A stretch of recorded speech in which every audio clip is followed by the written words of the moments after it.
All right, we will get started. Welcome everybody to our Risk and Assurance Committee meeting. First for the podium. That's a little bit of feedback maybe.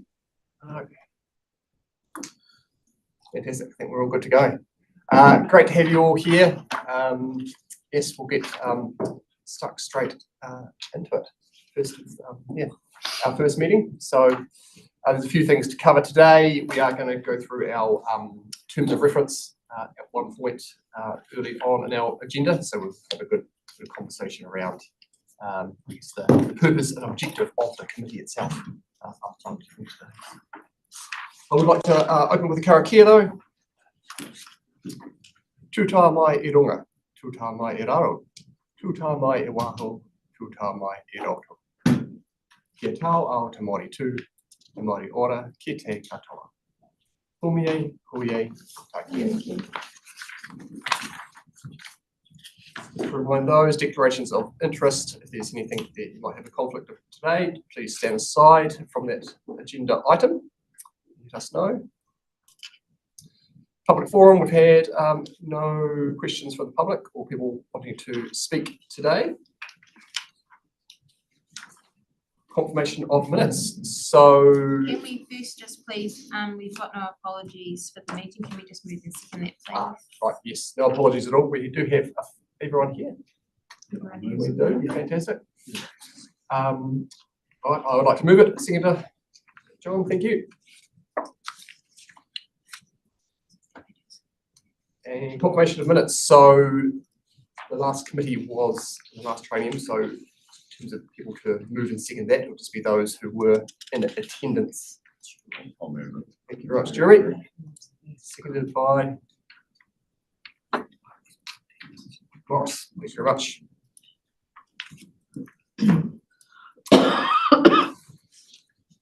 Agenda item number 6 is adoption of committee resolutions, and although it's not in the paper in front of you in terms of the words, what we'd like to do is confirm the terms of reference for our committee. The terms of reference is on page 5 of your pack. Hope everyone's been able to scan it before the meeting. Currently sitting in draft, and we just would like to confirm it. Now, sorry, through you, Chair, there's been no changes to there, even though it's marked as draft, there's been no changes since last training. And importantly, we will actually discuss the terms of reference in more detail in terms of just how we're going to enact it as one of our first papers, probably about 5 minutes time. I'll move the draft. Thank you, Lyndall. Seconded by Jeremy. In favour? Aye. Against? Carried.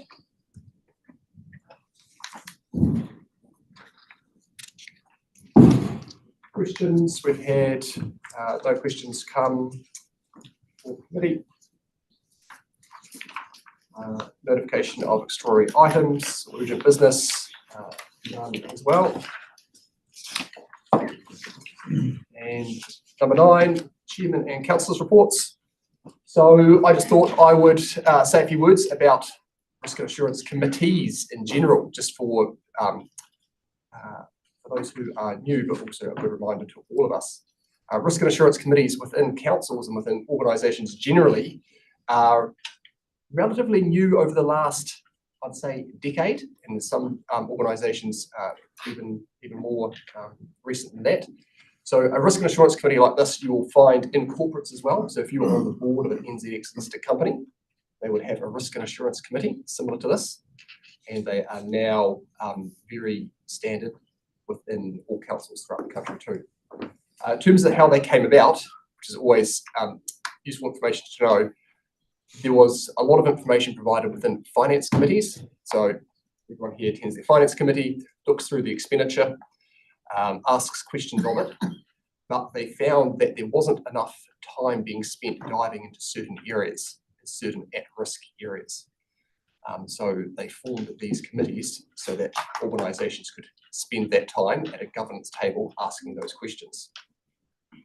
One of the key items at these committees is when the auditor comes. We have an external auditor, but it's really important to note that the external auditor just looks at financials and how your profit and loss and your balance sheet is presented to the public, and making sure that's fair and accurate.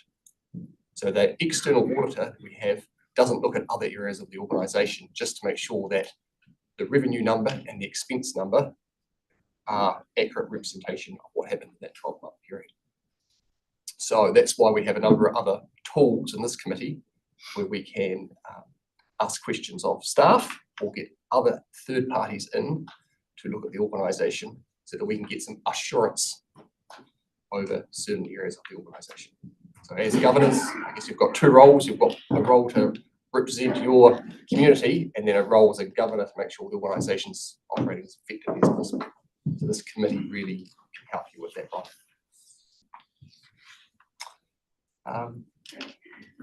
Yes, that's what I wanted to say on that topic. Does anyone else have any councillor report or any information they'd like to talk about for the committee? Just to let you know, you will have the opportunity at each committee. It is a standing agenda item.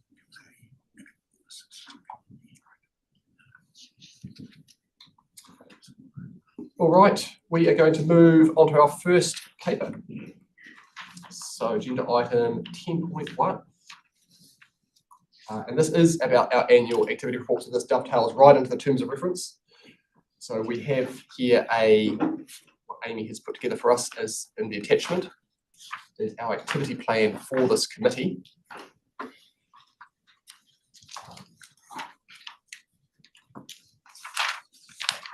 So I'm going to turn to page 16 within that. So then one of the key parts of this is that every item within that table on page 16 dovetails into our terms of reference. So it's split up between quarterly items, so items that we presented at each committee, and then those that might occur annually or biannually throughout the year as well.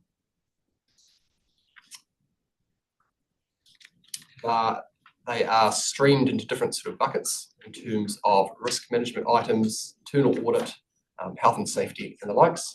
And you'll see a component in the middle, which is really around the auditor and the annual plan as well. So that's the piece highlighted in white there. Amy, if you would like to touch on it. Sure.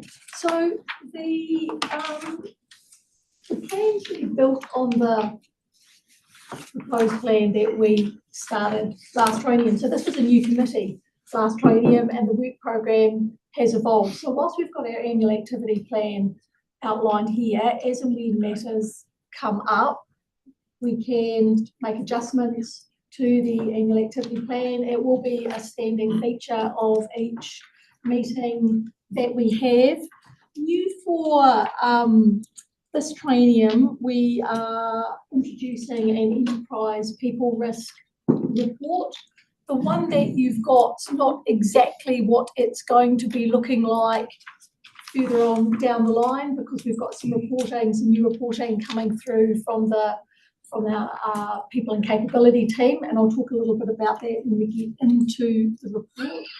Based on feedback from the committee, or actually it might have been from council, we will develop an annual review of elements of council performance, and we can have a talk about what that looks like. You'll see that we've got code of conduct investigations. Hopefully we won't have any of those, but matters of how council are doing. Often the Taxpayers Union engage with us to do a bit of research on those types of matters on an annual basis. So we'll make sure that we've got that covered off by this committee, and we'll be reviewing our deep dive program of risks through the committee based on work that's happening through the risk program of work, and I've got an item on that later on to provide more detail about that.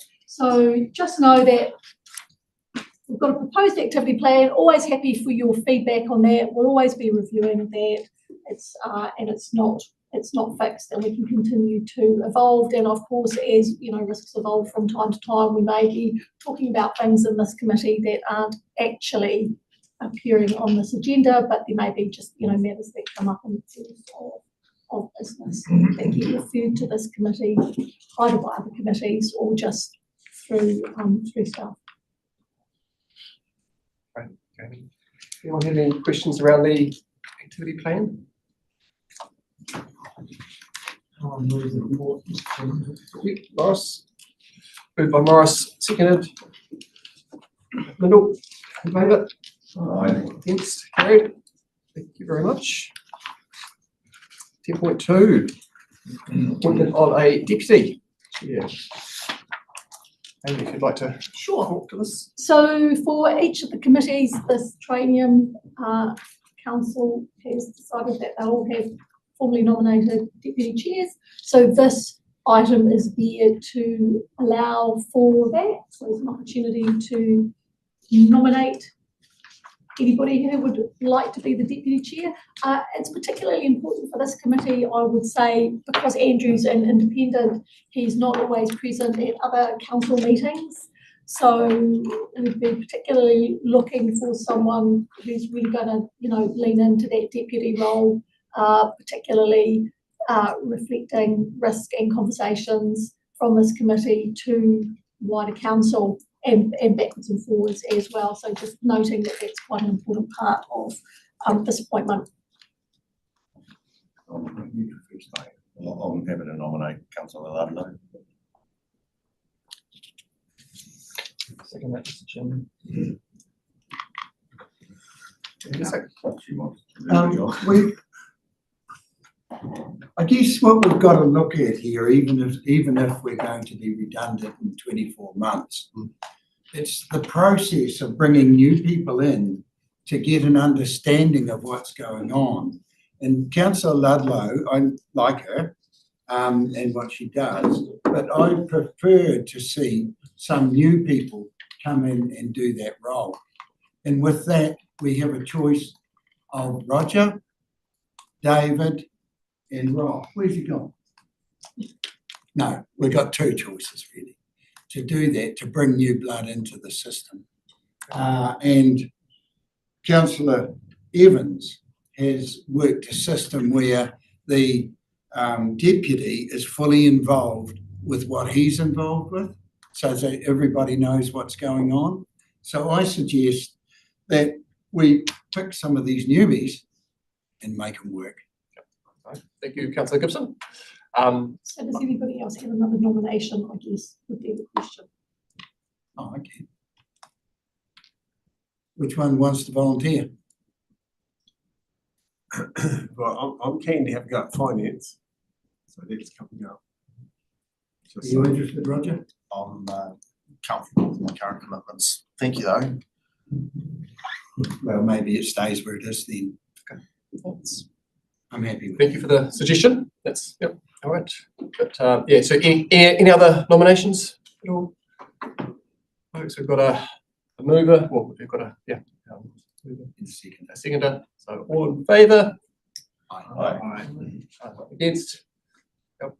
All right, so we'll move. Set to Councillor Ludlow, yeah, deputy, fantastic. Thank you. Indeed. So I'll make sure. I want to just make one in regards to what Alistair said, like we're all in this together and we need to, deputies need to step up and put in a position. So I mean, it's a point to make sure everybody, it's a stepping, going up the ladder, working together, learning skills and things like that. For succession planning is hugely important. So yeah, I agree with Alistair on that.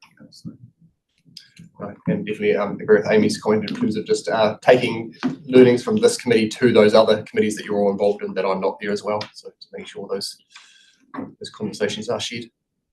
Fantastic, thank you.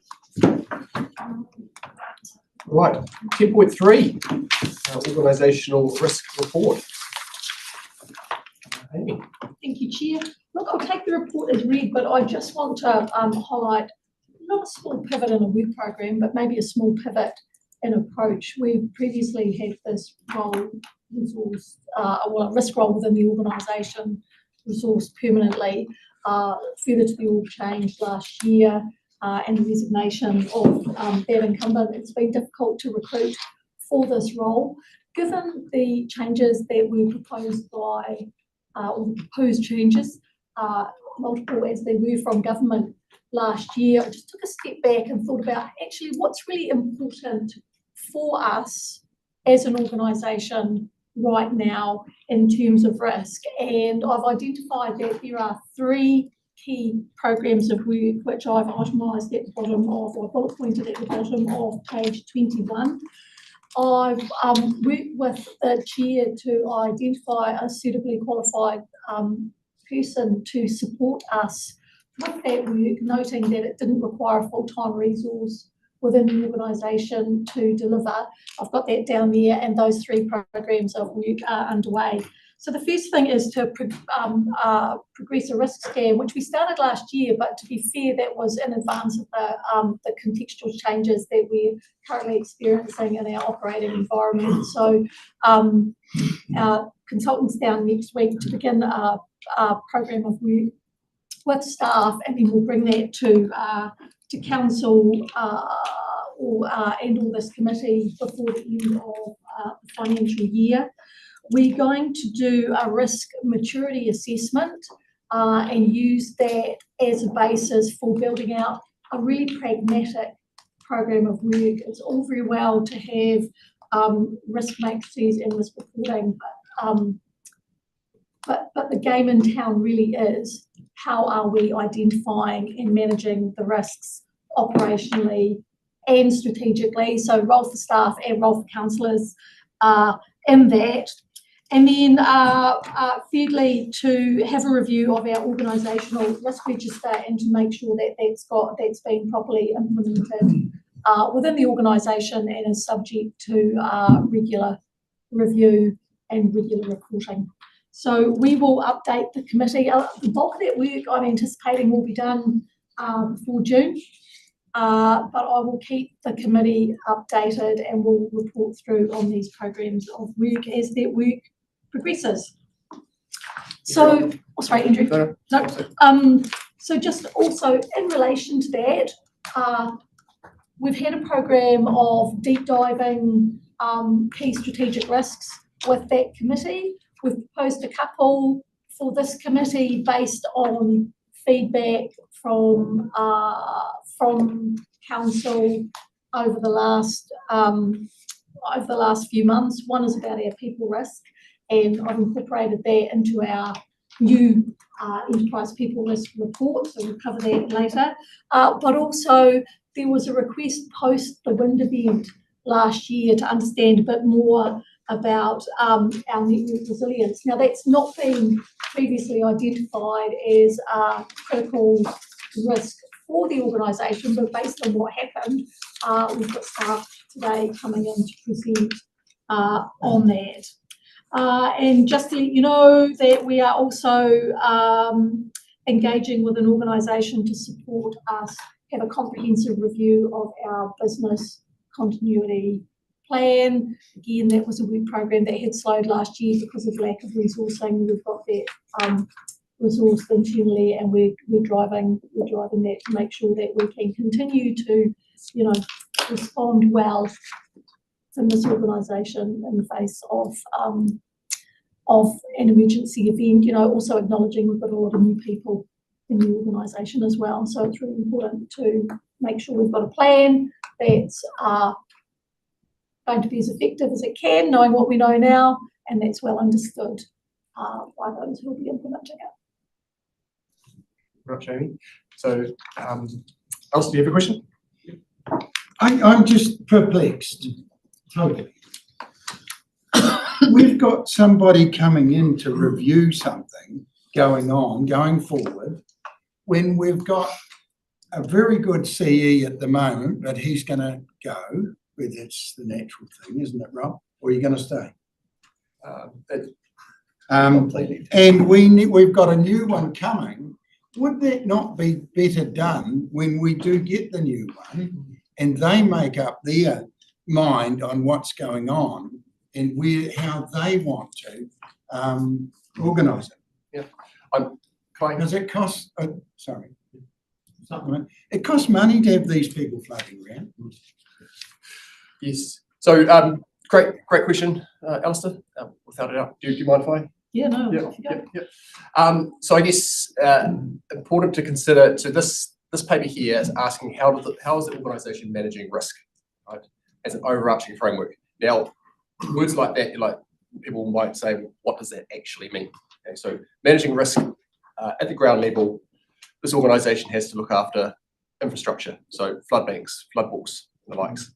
The staff there have got to constantly do a balance between cost of maintaining those and the inspections and the time, and between cost and doing those activities. And there's a balance there. For example, the risk appetite of the organisation affects that in terms of how much we're allocating to them and how much resource we're putting on that. So that's an example of a risk conversation, and how organisations need to be thinking about risk, and they need a way to look at that and discuss it entirely. Other ones are around finance, spending money, delegations of authority. What does that look like within the organisation, and the risk profile of that? How much do you give them? How do you let them spend that money? So all those conversations happen all the time throughout the organisation, and you need a way of managing those conversations, and that's the risk framework and these sorts of activities here. So these activities need to happen no matter who is in place. It doesn't matter who is sitting around this table. And like I said earlier, these frameworks are in place with every single council and company throughout the country. So it's a pretty standardised approach. Certainly take your point in terms of staff movements and knowledge might be lost, or new staff might have new ways of looking at things, but really the lens stays the same in terms of having a risk framework in place. Would you like to? Just reinforcing your comments, and this is really important that we have this work now, regardless of who the chief executive is. This is something they would expect to happen. So it's really important to reinforce the need for this.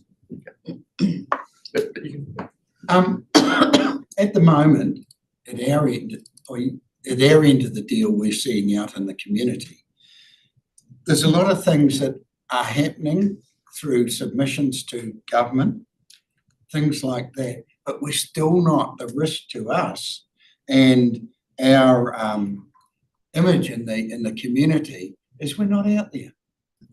Are we short of people on staff?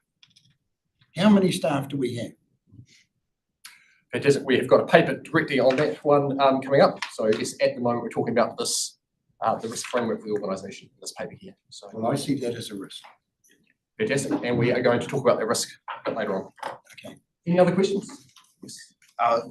Just wanted to, I guess, build on Rob and your comments there, and identify that continuity is one of the risks that the council faces. We anticipate a change in senior leadership in the near future, and we're anticipating. So in my eyes, this is a critically important piece of work to provide some of that continuity, and that having it down on paper allows the organisation to remember those risks and to transfer those, should we have a short period of not having an overlap, or, things change. So, short of there being a different approach to ensuring that transfer, I see this as being really important to continue. Amy? Yeah, so can I just speak to a couple of those points? And just building on what's being said, risk management should be happening at all levels in the organisation, not just the top level. So in terms of that continuity point, I think that's particularly important. And just coming back to Councillor Gibson's point about how we're spending the money, it's the cost of consultants being offset against the salary that we're not paying at the moment. So it's net. No, there's no extra spend.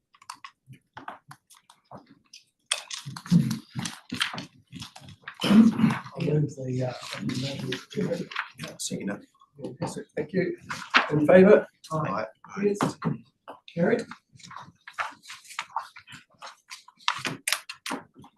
Now we're going to go into our first deep dive, page number 23, which is monitoring the network resilience and our wind event.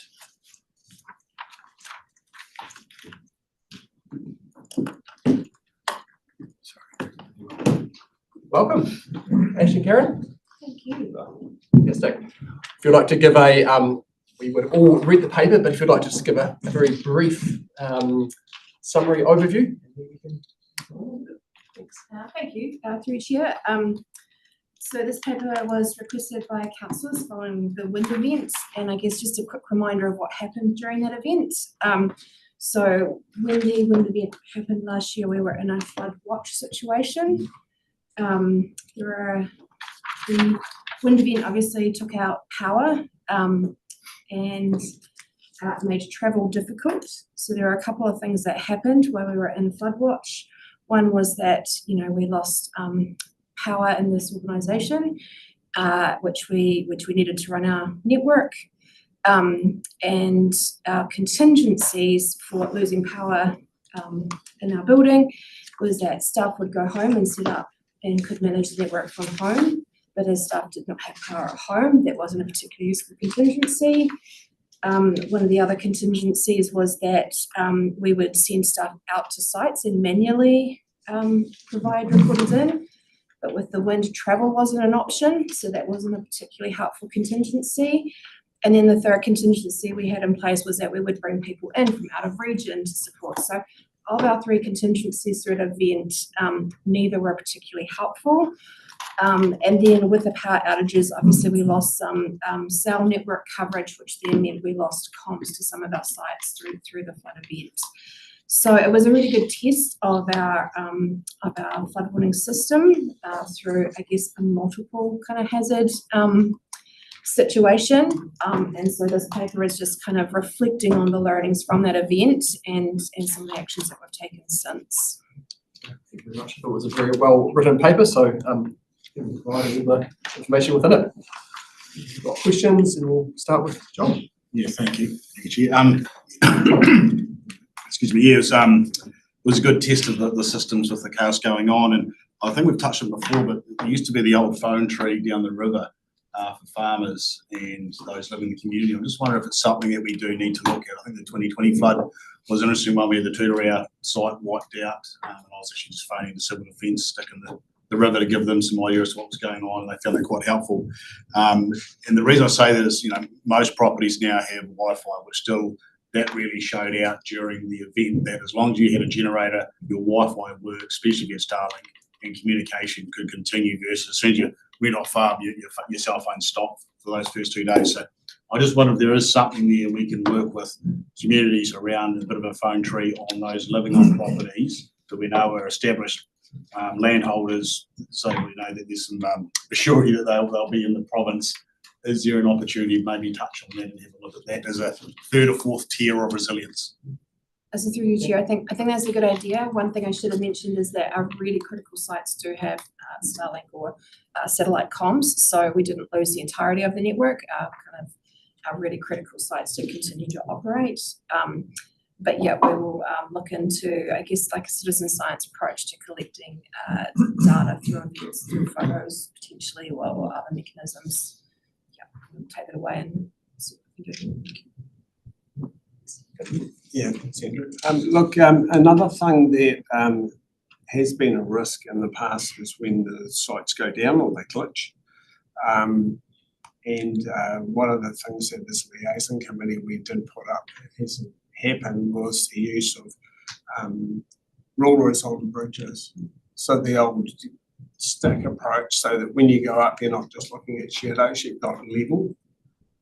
Is giving some indication of where it's at and where it's heading, as being a backup when comms goes down, glitches in the telemetry site, whatever.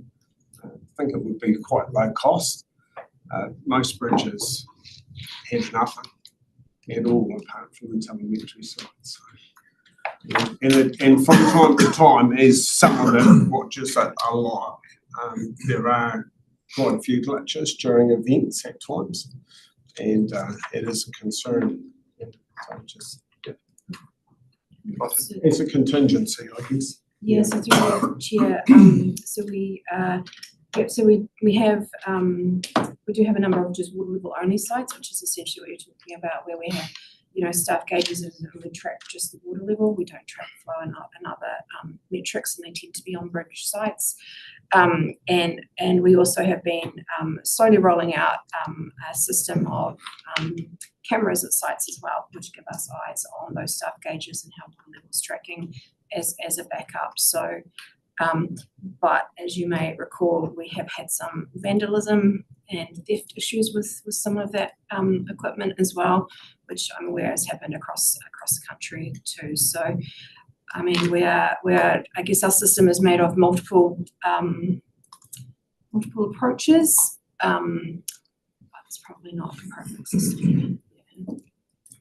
If I may have I think the point is that the gauges that we used to have lasted for many years. They, you know, rushed to rip out, and the vulnerability around internet and power is taken out. And if you've got a phone tree like John's talking about, at least you can talk about, you know, levels and what's coming at people. That's a great thing about our system is where I live, I've got about 20 years notice of it coming, so you can track it and you make decisions on what it's saying. When you lose sight, it's really difficult. So, just a low cost thing that I think would be another level, something else that would help when all of the other plans aren't working. Thank you. Alistair? Karen, through you, Chief.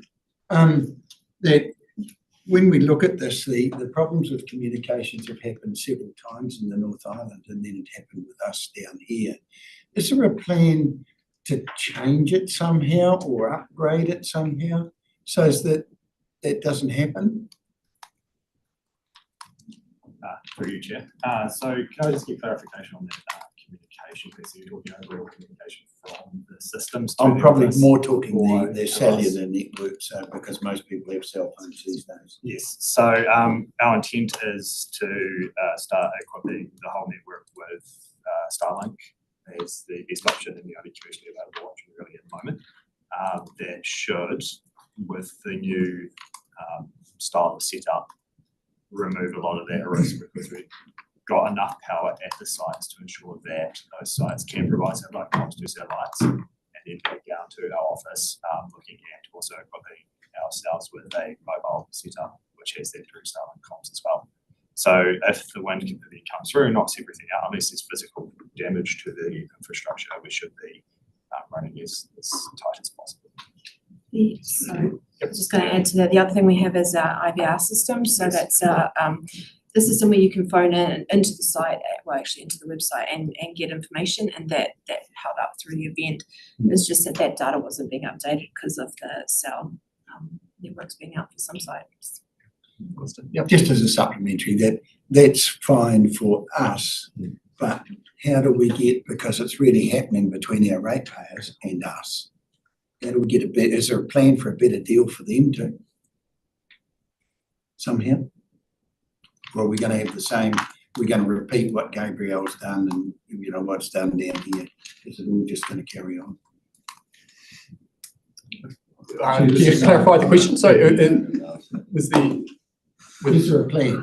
Is there a plan for so that we can make comms with our constituents then probably? Because when this one happened, the wind, it was fine. I drove home, there was no problem. But there was a hell of a lot of devastation further out. Rob, you want? Yeah, Chair, through you, there's a couple of things going on. I think there's a whole lot of thinking nationally about how do we better communicate with our system, our national systems of communication, cell phone. And then there's some EMS work going on around actually how do we be more resilient going forward and these sort of things. And so, that's not just our EMS, but the whole emergency management system. You've seen the stuff happening on the North Island, so the same, just us. But so it is alive and well, and we'll need to come back to you and say, here's where we're getting. Thank you. Jeremy, did you want to touch on? Yeah, this? well, I was just Yeah. gonna, from a personal point of view, obviously, there is technology in regards like Holter using Starlink solar panels that never failed through the system apart from the terrace, the odd terror getting knocked down because of the force of the wind. But also we found out that we could link into their Wi-Fi. We've got Wi-Fi towers on the farm. And you actually start looking at that, these are over south and you wonder whether you start working with an emergency mode, they can hook in, they can actually use these Wi-Fi towers. I think Starlink's going to sort some of this out. I've heard that Elon wants to put 1 million satellites in space. He's asked for that. So I think as the Starlink system is going to take over the world or not, I don't know. But the reality is the comms will become probably a lot more useful and more resilient in the future. So, but just in regards to that you can see how the systems are coming in, technology is coming in. It's going to certainly help learn from those things.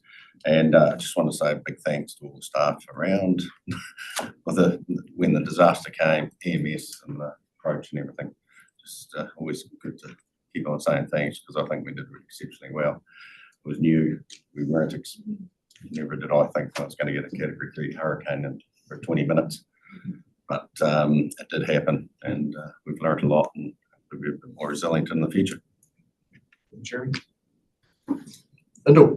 Thanks, Chair. Yeah, along similar lines, and with particular relevance to this committee's tasks. Really interesting to see that actually the vulnerability assessment showed that there were more positives than negatives. So that was good planning on whoever's part.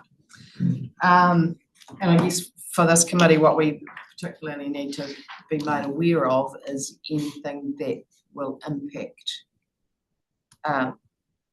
work programs or budgets for you to fix or anticipate other and unanticipated situations. So if there's anything that you need to alert us to, and there doesn't appear to be from the paper, that's, I guess, really what we need to be aware of. So again, well done, because most of the systems actually worked really well for not in the wider community, but for our organisation. There are always learnings. So well done, but if there's anything that's keeping you awake at night for future planning, we need to hear that. Yes, Mr. Chairman, on page 25, the second bullet point talks about the current business continuity plan not working because of a range of things, like a loss of power. Now, do we have a backup power system for this office? For you, yes, we do. For YouTube, we do. We have a generator just situated outside the cafe right there. But we're also looking through alternative ways to provide power to what our hub would be for situation with vehicles and generators and secondary generators. Thank you, Mr. Chairman. Does that include solar with batteries, for example? That's a fair question. I'd have to look into that and get back to you. Okay, it's something that some rural industries are looking at pretty seriously now, so it's a good option rather than relying on fossil fuels. Okay.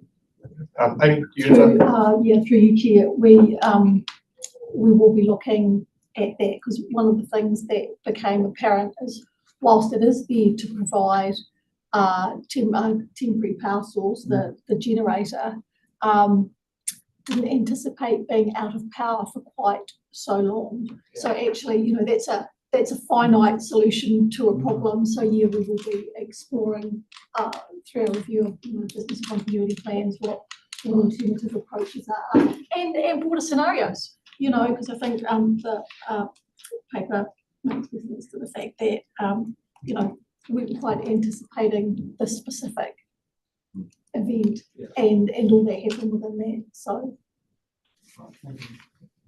And John? You thank you. To sort of to Morris's point, there's a couple of things I guess we're waiting for an update on generator for Stead Street. I think this has highlighted the risk there.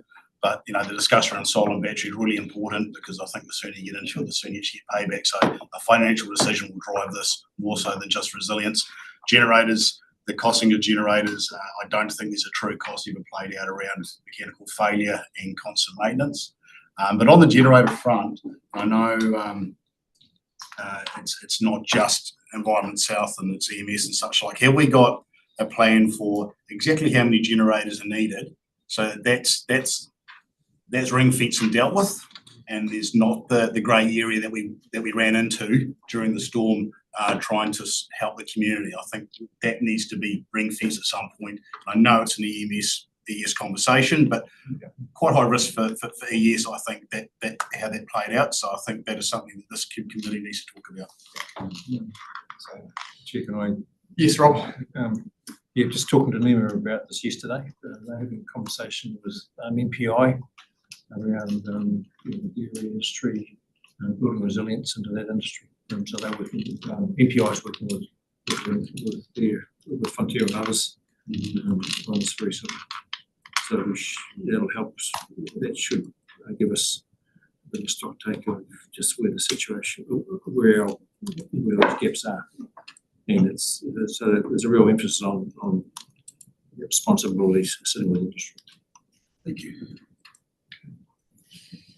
I think the industry is looking after itself. There's been a hell of a lot of generators come into this province in the last 3 months. Right, thank you. All right, any other questions? I think it's been a very good discussion. Of course, links directly into the wider emergency management space, which there is quite a few discussions going on. But thank you very much for the paper. I know the councillors were very interested to receive it, and you've got a few suggestions there for the team to go in and look into. Thanks, Ash. Thank you, Karen. Jeremy's going to move and John's going to second. In favour? Aye. Against? Carried. Thank you.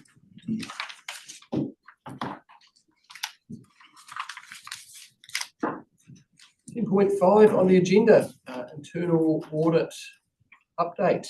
Amy. Thank you, Chair.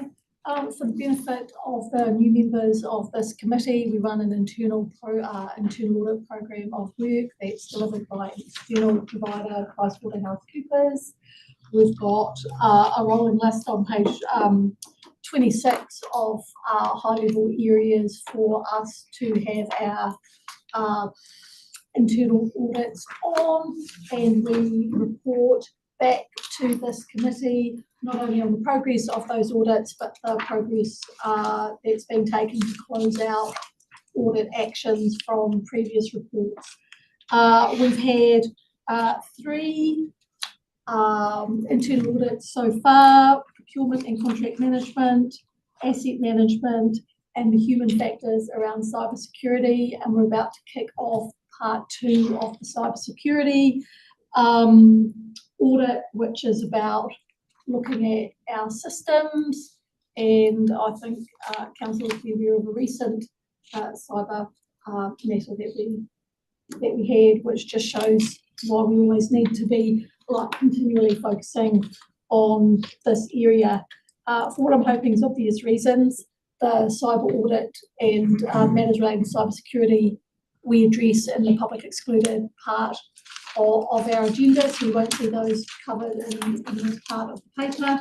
But I will otherwise take the paper as read.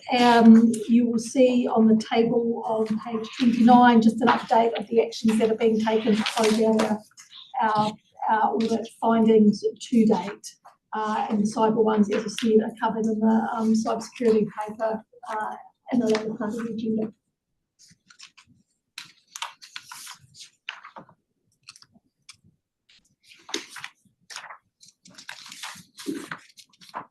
Thank you, Amy. So it's having the internal audit program is important. It's an independent lens on certain areas of the organisation, selected because of their risk. So when we're having those risk discussions, this is how we can select certain areas and work with management to pinpoint areas that we want a view over. In that table in the appendix, there is sort of the outstanding actions, and I know from seeing it elsewhere, it is, we always want action lists to be closed off as soon as possible. But I also know that practically a number of those items, even though they're just one row in a table, do take months, if not a very long time to achieve. So I sort of understand that. Does anyone have any particular questions around the process or, yeah, Jeremy? Just to clarify, on bottom of 34, top of 35, just in regard to rural assets and development. I know we did talk like a year ago around the maintain the assets and things. Is there anything done in regards to property maintenance and schedules and that, or is it draft, or is it hasn't been done? Through you, Chair, Patrick's unable to join us Right. today, so, but I can pick that question up and cover with him and come back to the committee on. Can I just add a couple of other points? Sure. Actually, sorry, I should have said that before. Look, two things. One is, if those of you who've been involved in internal audit, any sort of audit, may know, this is a fantastic way for us to benchmark what we're doing against good practice and to use it as an opportunity for improvement. And that's very much the way in which we frame it within the organisation. So there's good levels of support for that internally, and like I said, it's a great opportunity for us to improve practice. Secondly, back to the point that Andrew made, the items that we've chosen to focus on have been related, we're related to our assessment of particular risks at a particular point in time when we started doing internal audit. When we go through our risk scan and bring that back to the committee, off the back of that, we'll look to review this list and make sure that we're focusing on the things that are of critical importance to this organisation. So we might find that that list changes over time as well. And, we'll bring that back for conversation with you if we're looking to make any changes. I see this was from last year, but one of the lines at the top of page 30 talks about a new process that requires contracts to be reviewed as part of the invoice approval process. It hadn't yet started then. I know you've got a contract review process. Yes, Trudy, she's our procurement business partner. That's the word. Yes. So does that address this one here? Which says, I imagine that would sit in her bailiwick where she's got to in terms of her program of work. I couldn't speak to, but again, that's something that I can look into and report back to you on. Okay, thank you. Any other questions? No? All right, I'd like to move the report. Second it. Little, in favour? Aye. Against? Carried. Thank you. 10.6, an update on a risk pool, which Amy, if you'd like to give a little brief on. It's the Amy show today. I can give the brief if you'd like. No, it's fine. I just, as I said, unfortunately, Patrick can't be here today. I caught up with him briefly prior to attending on this matter. Basically, there's nothing to see here at the current time, but we are waiting for, as the letter and the item says, waiting for the Napier item to resolve itself through the courts. And once that's happened, we'll be in a much better position to understand the future status of any potential call. There's some cautious optimism that might be in time for the next committee meeting, but please don't hold me to that. We just need to let the wheels of justice go through the due process on that. But again, for new members of the committee, insurance particularly is a standing item on the agenda, and we'll bring you updates as we know more. This is a prospects, you might like to explain risk pool a little more. Some new people and even some older people. Predates me, but as I understand it, risk pool was like a shared service insurance scheme on behalf of councils. I'm not sure what the circumstances were that led to its wind down. I don't know, Rob, if you've got any background information, or Andrew, based on your experience, whether you can speak to that. But yeah, we were previously members. We've got a very small shareholding, but we are still subject to occasionally contributing to various pools as part of that shareholding based on residual liabilities through the wind down. So essentially, the councils came together at one point and thought that shared insurance would be a good idea. They have now backed away from that. And there are claims still in progress against that entity, that original entity, even though it's broken apart. But so there, and it talks about a couple of them there in terms of leaky homes, I think is the claims. And so therefore, if there's payments to be made, then it still goes back to all those councils that were originally in it. All of there were 75 councils that were in it together. So we get a slice of the cost of this cost. Lyndall. Yeah, just, it frustrates us all, and continues to do so. It's therefore my question, because every year we go, oh, this should be the last time. Have we budgeted for maybe there's a next time?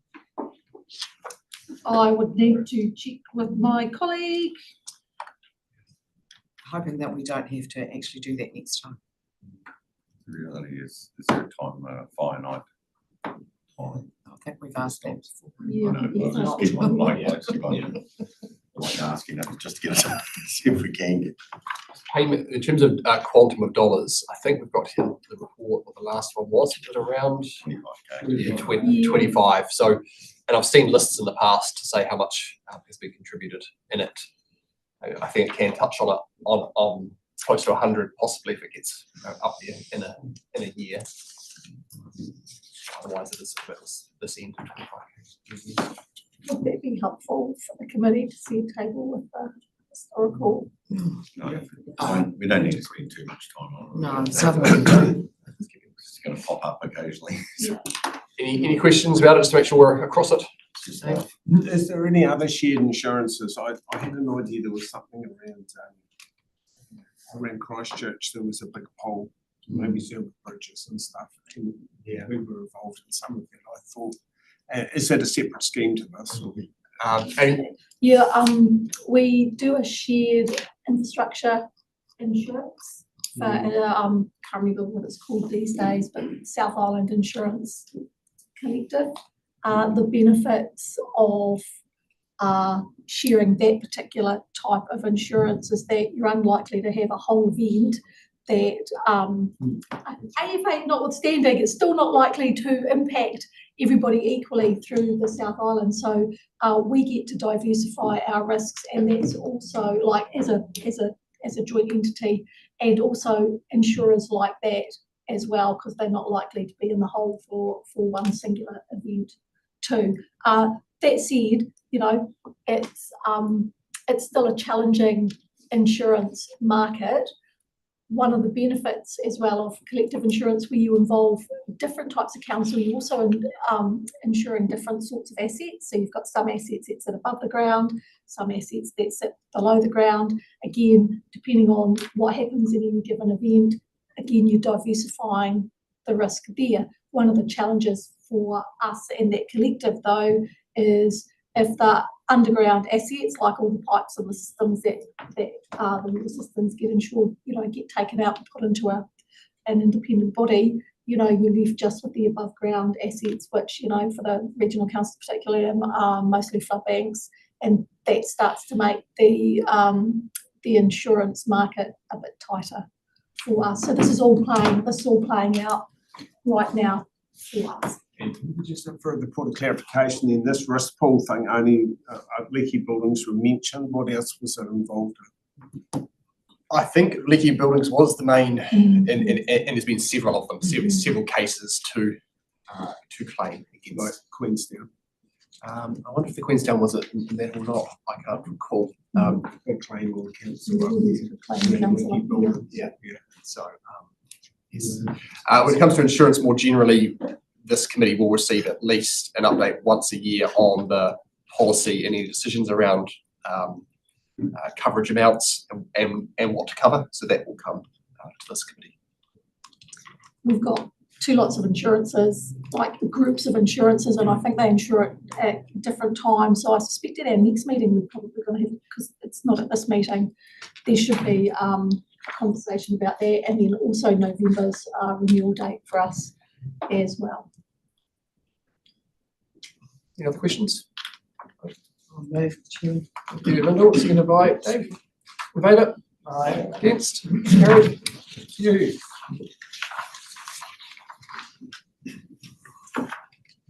10.7, our health and safety report. So just to remind everyone that health and safety is a key part of our terms of reference for this committee. So we are the governance group that oversees all aspects of health and safety, and I'm sure we will all be well aware that in terms of the regulatory environment here, in terms of our responsibilities, it is pretty front and centre for all organisations to make sure that we're over the top of what's going on.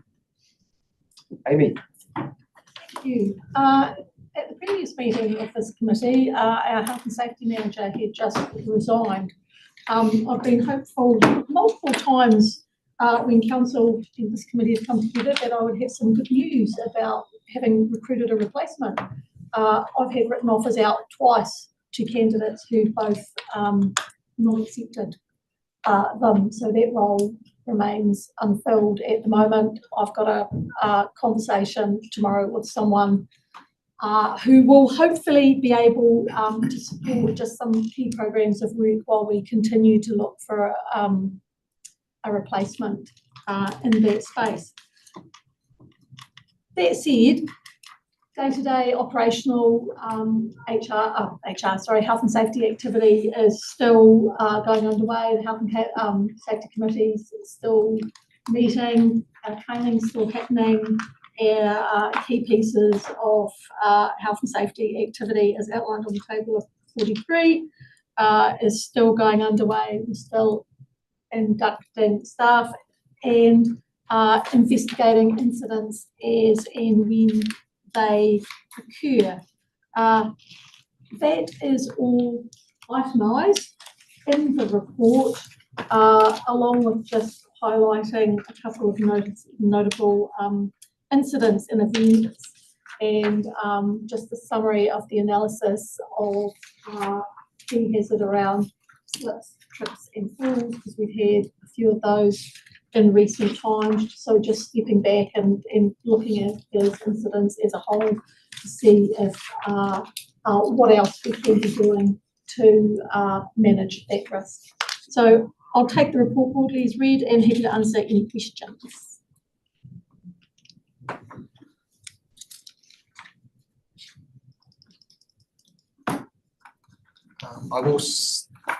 I've got two questions. The first one, in terms of just if you would like to talk please on the point around the number of incidents that have been reported by staff has decreased. Yes. And what your thoughts are overseeing health and safety around the decrease in incidents reported. So there's always, that is a data point, and there's always two ways to interpret that. One is there have been less incidents, or secondly, there has been less reporting.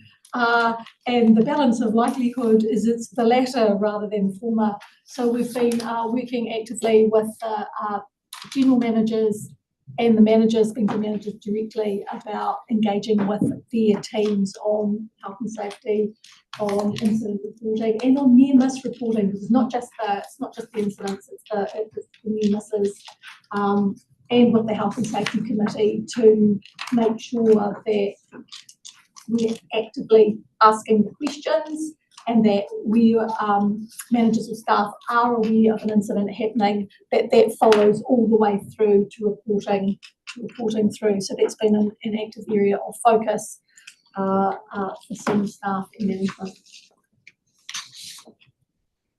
Jeremy? Look, I'm happy to move this if there's no other questions, but it's good to see it. Yeah, there is a concern, people not reporting. We just want to know so we can fix problems and even the minor ones, but it's still really good to see the information we have and fix any issues.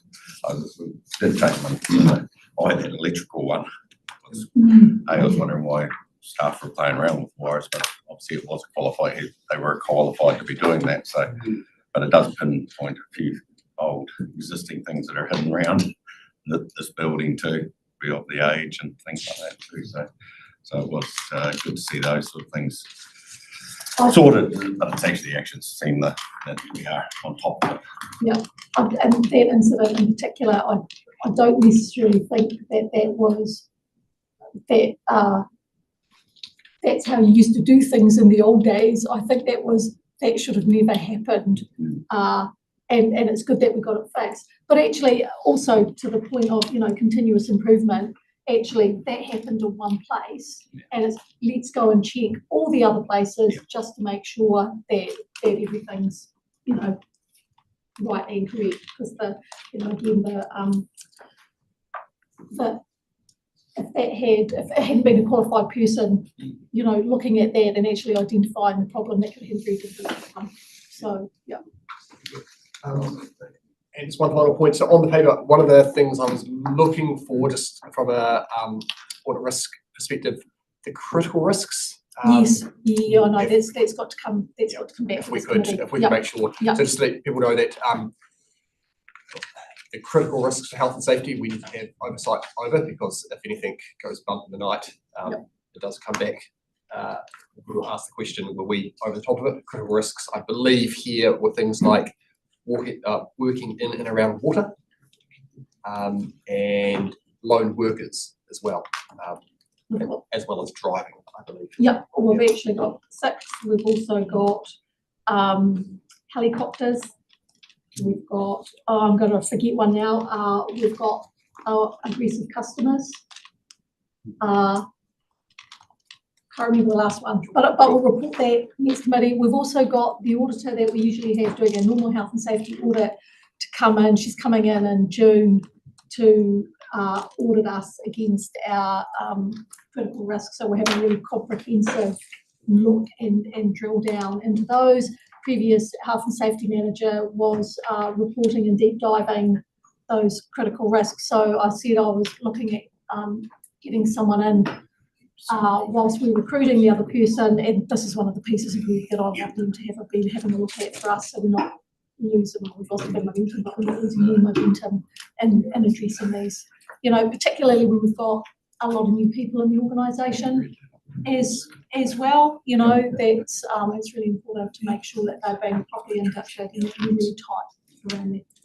Jeremy?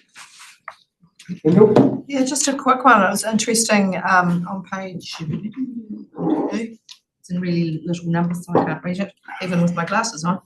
The incidents per division. I found that quite interesting insight, because it wasn't necessarily quite what I'd expected, actually. So I'm wondering if that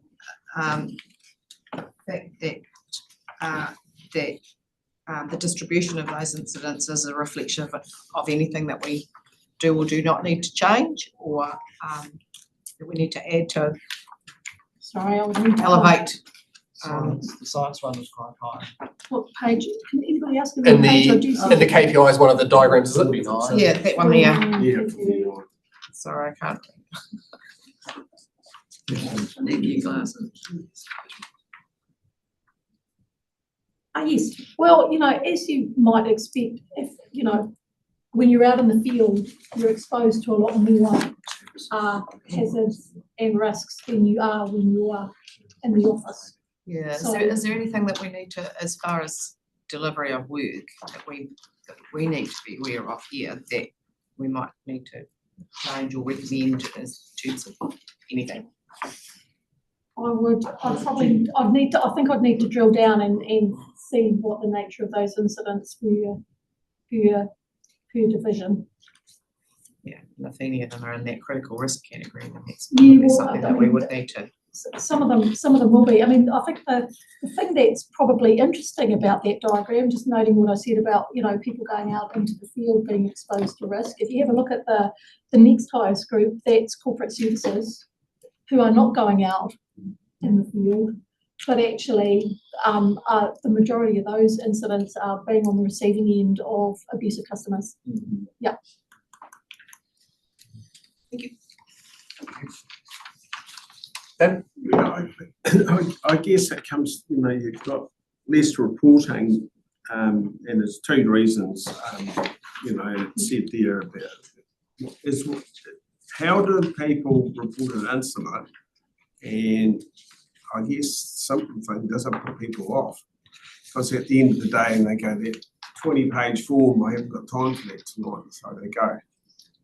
Just saying, because I was in another organisation that changed the way they report, and the reporting got up, and it was easy to do. It wasn't onerous. So I guess I asked that question. Yeah, I can tell you that the report is not 20 pages long, unless people are writing a lot about what happened. It's just a two-sided form, and I guess there's a couple of things. We always like to make sure that people are reporting into their managers, and that can be verbal, but actually filling in a guided form where we can get important information around the nature and the type of incident, so we can investigate it. It's really important, and to make sure that that goes not just straight to health and safety, but actually through the management chain as well is really important. But I take your point. The easier you make it for people to report, the easier it is for everybody, and the more likely it is that you're going to get compliance, I guess, with reporting activity. All right.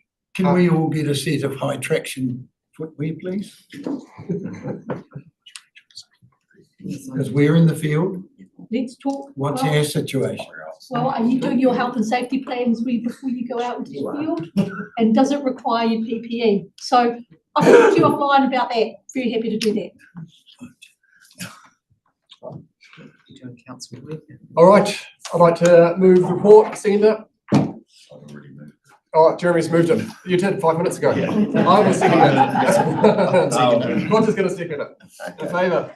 Aye. Against? Carried. Thank you very much, Amy.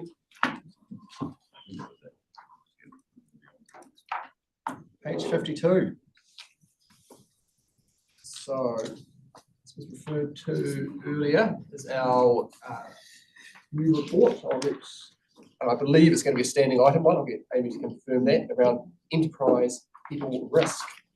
Right. So we had a request from council to understand a bit about current people risks in the organisation. I think it started off by looking to understand the implication of the org change last year and vacancies that we were carrying, but further to, I guess, the very, very public narrative that has come from government and public, and the proposed reforms, both regulatory and in terms of the nature and structure of local government. It's really changed our employment context, and it's ratcheted up the recruitment and retention risk in the organisation.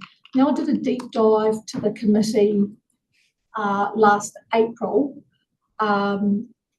on people risk, our ability to retain and attract people in the organisation. So capability and capacities, are quite critical for us. We've got a highly educated workforce, but we do quite specific and unique roles, and many of the people who can do those roles are not growing on trees in this region. So it's already an issue, and then you put all these extra layers on top, and it just amplifies a risk. So rather than rewrite that deep dive, I've attached it there as a bit of context for you. So I apologise, it was a very wordy report. So that was attachment, and I've just put sort of a current status situation there. On top of that, we've also got the people and capability team starting to provide a dashboard of metrics through to the executive. And very much like you see with the health and safety report, come next meeting, we'll be reporting a dashboard of metrics with some analysis on that for you as well. So whilst this is quite a wordy report, this time round, next meeting, it will look a bit different. But I think the key headlines we are running with some vacancies in the organisation at the moment. I've talked about some of them today in relation to my personal situation, and that's had a variety of impacts, and it's created a variety of opportunities as well. So has meant in some areas that work programs have slowed. It's also encouraged us to have a look at how we are prioritising our work and thinking about what's particularly important. And then it's also created the opportunity to think about how we might do that work differently in the organisation. I know that there's, and if I go back to the couple of examples that I've given, thinking about how we reframed, rescoped, and allocated resource to delivering the work program. It's just like, actually, you don't need a full-time staff member doing that. Here are the key bits of work. Let's get someone in with a bit of surgical precision to just do those, and think about, how we set that work up in a way that it's self-fulfilling and self-managing once developed. So we need the resource to think about how do we build the framework and the risk architecture to do it. But once it's in there, and part of the conditions of building that system is that it should be self-generating. So that's one way. Second way is, and we're having the broader conversation at the moment through the Local Government Commission about, do we all get together and become part of one organisation? In the meantime, there's an opportunity to drive conversations both at a regional level through the sector and also locally with our territorial authority cousins around who's got capacity, who might be able to support resourcing various types of work. So conversations like that are in the infancy, but it's again another type of thinking that we're doing. In terms of some of the other things that we're doing within the organisation, I've got someone in an organisation development role looking very much at the retention activities. We're also looking at how do we bolster management development and management capability in the organisation, so that retention issues it's not just the responsibility of people and capability. Having good management within the organisation's a key area where we can influence the employment experience that people have and make it more likely for them to stay. And we're also, when we're thinking about organisational performance and impacts on organisational performance, we're currently reviewing a couple of systems to support that, financial management information system, and also a human resources information system, and looking at how those things can join up to provide clearer lines between organisational imperatives and individual activity within an organisation. We have legacy systems, we have not invested in those. So if I come back to the people and capability reporting, for example, the reason we're not doing an awful lot of that is because it's a very manual process. It takes incredible amounts of time. We still are running a number of vacancies in the organisation. We've partly been victims of our own success in terms of where we have had vacancies. About a third of them, maybe 3/8 of them, have been filled by internal resource, which is a good news story in terms of being able to retain talent and capability within the organisation, but it perpetuates the recruitment cycle that's that requires an awful lot of effort from the people and capability team. So it diverts the resource there in terms of them being able to get on with other things because they're heavily involved in recruitment. Anyway, that's just a brief summary. I'm happy to answer any questions. Yeah, thanks, Steve. While some areas you could actually use other councils and shared services, and maybe looking forward, you might then make sense, we can probably get by. Other areas like Kanoa that are short of people on the ground, how do you actually prioritise and how do you actually make sure you have people in the areas where you really need them now to make sure the work's done, and it's not something that other councils are doing? This is our baby and we've got to make a good job of it. And if we're short on the ground doing the planning, that's sort of feels like we're building the plane in the air a wee bit. Yeah, what sort of planning is being done in that area to make sure that we get there, I guess? Can I defer to my colleague who will join us to answer that question specifically? Thank you, through you, Welcome Chair. to the table. Thank you for the question. So we're interviewing this week and next week for a program manager and a program coordinator to help us with the reporting element. The work that Patrick and I have undertaken over the last few weeks is to scope up what additional resourcing we need to ensure that we've got both finance support. Amy and I talked about health and safety just yesterday. We've got contract management support as well lined up so that we can start doing forward planning for ensuring we've got that pipeline of work for our contractors. And we're also looking at additional support for the operations team as well in terms of work supervisor and contractor sign off. So those pieces are moving and have been for the last wee while. So the interviewing is the first step from the recruitment to get in-house resources.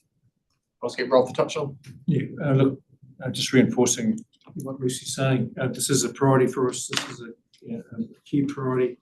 We need to be resourced. We need to have our people as much as we can in this space. And so it's really important taking on board your comments and council review. This is something that we're putting a lot of focus on. I just add to Chair, we've recently, just a month ago, our technical and design manager started. So it was a role that was created through the reorganisation work last year. He's in post now and he's gripping up what additional needs are in his team. He's holding about 3 or 4 vacancies in that space. So we're looking at what do we now need that we might not have foreseen given the Kanoa work. So he's taking a beat, looking at what the vacancies look like right now and thinking about what we might actually need in order to set us up for the future for Kanoa delivery. Okay, can I have just seemingly the pressure has come off a bit since the contracts have been lengthened, isn't it? Yes, a little, Yeah. but I think the need for us to ensure that we're putting the right structures in place for a pipeline, that work is going to be ongoing. It's an uplift of capital works compared to what we've done probably previously. And we need to make sure we're setting ourselves up for success in order to actually deliver both what the community is asking, but also what we're now committed to doing with Kanoa. Thank you. Got a couple of, hopefully we're not deep diving into Kanoa, but we're just staying on the resources. But Alistair was first and then Morris and then Jeremy. Let's just cut to the chase, really. How many vacant positions have we got at the moment? Well, I can't tell you off the top of my head. Can you tell us, Rob? I rely on Amy, so we Yeah, can come sorry, back to you I'll very have to quickly. get there. I can get that information for you. What, supplement, sir, what is our full staffing number? In that one. I think it's about two, well, shouldn't guess. We'll get the exact figures. 220, I think. Yeah, we shouldn't be talking about. Because really- full-time equivalents. Where I'm coming from is, are we functioning the way we should be functioning? I know Yes. with a lot of things that I'm handling, it's quite slow. Now, that's, the staff are making every effort they possibly can, but that's where it is.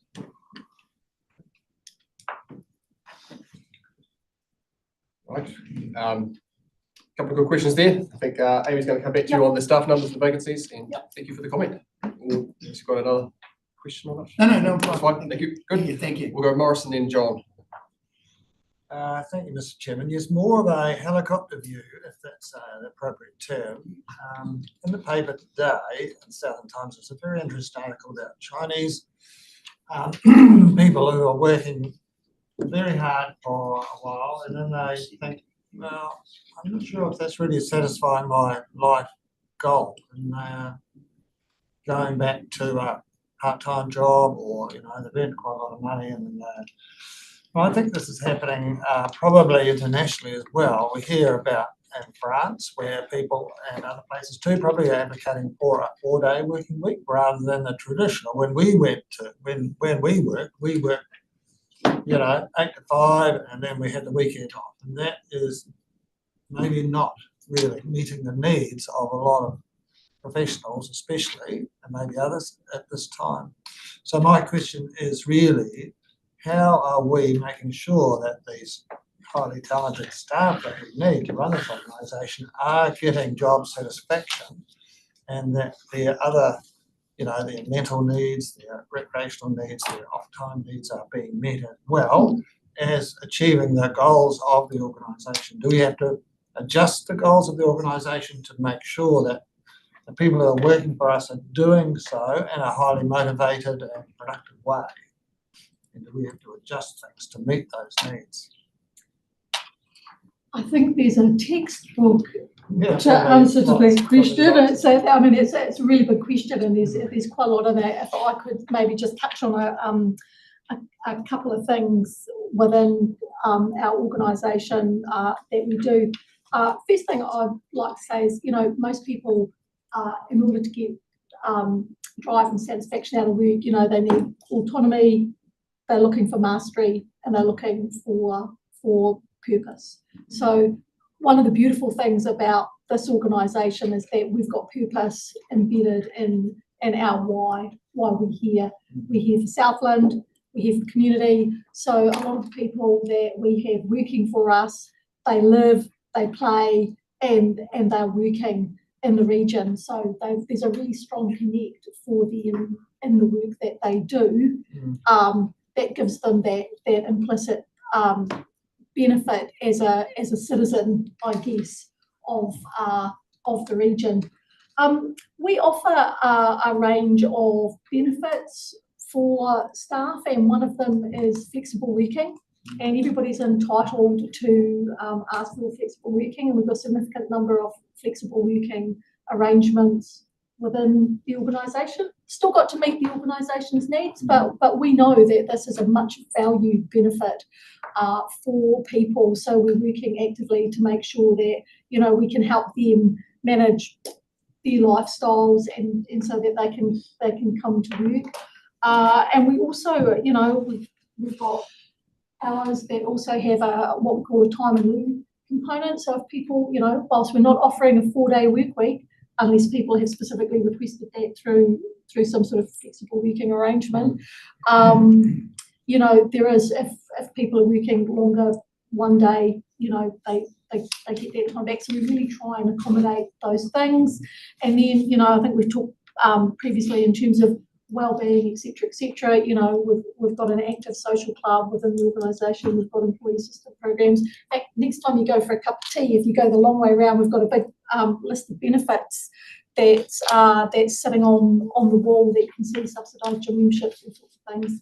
So, we really, we know that, people are live human beings, and they've got needs other than, doing the mahi off their work, and we want to make sure that they're thriving while they're here as well.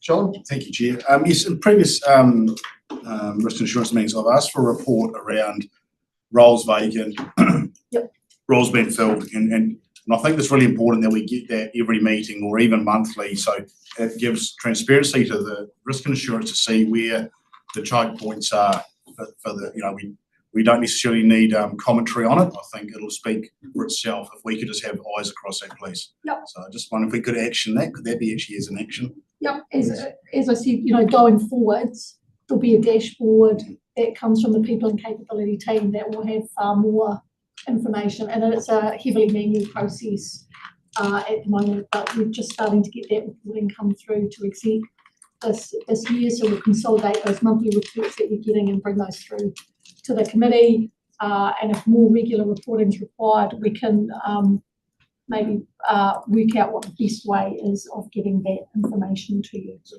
just for clarity, all I'm looking for is what's vacant. Yep. And then we can see the trends of what is opening up and what is closing. Yep. Thank you. John? Roger, and then Alistair? No, I'm fine. Oh, sorry, Roger, and then Jeremy. Oh, thanks, Chair. Look, Amy's response to Councillor Rodway and Councillor Thompson's kind of conversations really covered what I was going to raise, but I will just query to what degree we have oversight of the prioritisation. So where we are carrying vacancies that are resulting in the need to prioritise, how is governance having or considering which priorities, what. I can't answer that question. Well, it's probably more a work program thing as opposed to a people thing per se. But Through your chair, we're doing some work on prioritisation. And we're doing it to review, hopefully with the next just to outline, and it sort of follows on from the workshop council had before Christmas. And so it's due to come to you. Roger. And last question from Jeremy. Yeah, I've got a few here. Just in regards, I was really interested in reading this in regards, I did pick up on what is a wicked problem? What is wicked? Wicked problem. I might take offence to this. I'm just trying to work out why it's described. Actually, it's interesting because it was a word I encountered when I first came into the organisation. The wicked problem is dealing with environmentally. Yes, yeah. Why Why are they wicked? They're wicked because they're difficult to solve. In fact, I'm looking at Richie, probably well familiar with what wicked is. Systems related, there's more than one person, there's more than one variable, multiple inputs, and there's a temporal element to it, and just a whole number of variables, which means that you can't just shoot an arrow, one problem, one singular problem, one solution. Very, very difficult and challenging. And they span, through chair, they span social, environmental, economic. There's no quick fix to them. wicked is the right word. So these are terms that are coined by people far more high grade than me. All right. Thanks, Jeremy. No, I've got a couple more. It was good to know that I was really interested that people, they about the importance of managers, that they leave the managers, not the jobs. That's really critical, even as we employ CEs, it starts from the top, the culture right through. So just noting that, it was good to see. One of the other ones is just in regards to, obviously we've been a year in the restructure and around the vacancies, we did lose a number of senior people in the restructure and trying to replace that experience. But have we reviewed the organisational restructure from a point of saying, is it, is it where we need to be going? There'll be a few things popping up going, oh, that might not look quite right. That feels not right. Whenever you change, there's a few things that don't quite fit.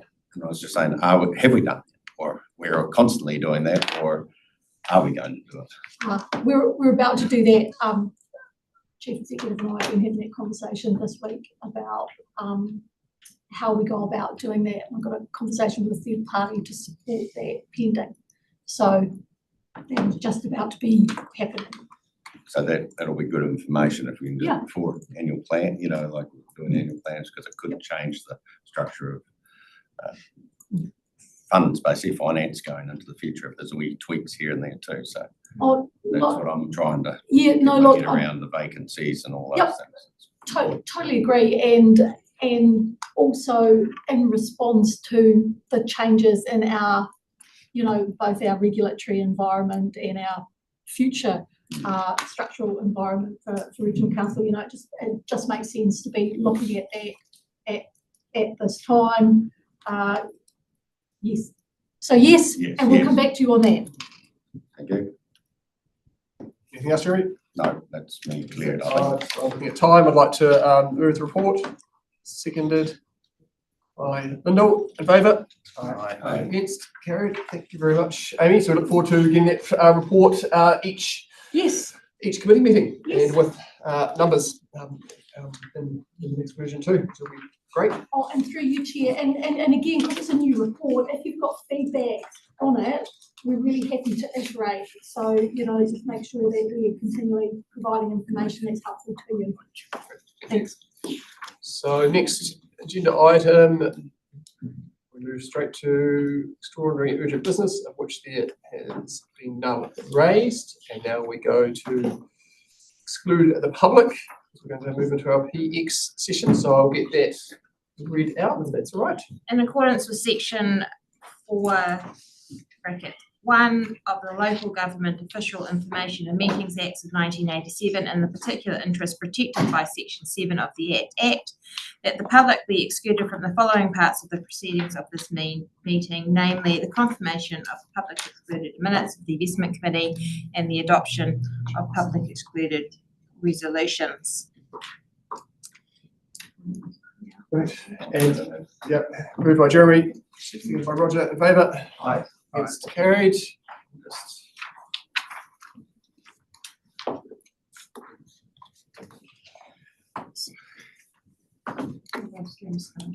Live stream's finished, and we'll just say, just go to adjourn.